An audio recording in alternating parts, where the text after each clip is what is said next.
Assalamu alaikum, hurmetli қазақ елі.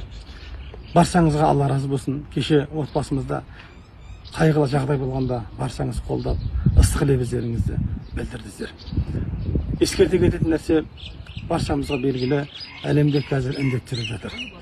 Індет жүріп жатыр.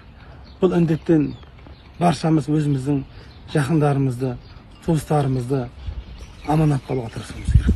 Бұл індет, егер біз өзімізді оқшаулап, жеке көп жиналмасақ, иншалла, бұл індетті жеңуге бізге әбден мүмкіндік болады.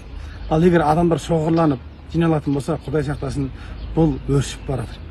Сол үшін құрметті қазақ халқы, ұстазымыз, ағамыз, Абдығаппар ағамызға үйлеріңізде отырып, сол жерде дұға қылып отырсаңыздар, иншалла, нұр үстінде нұр болады.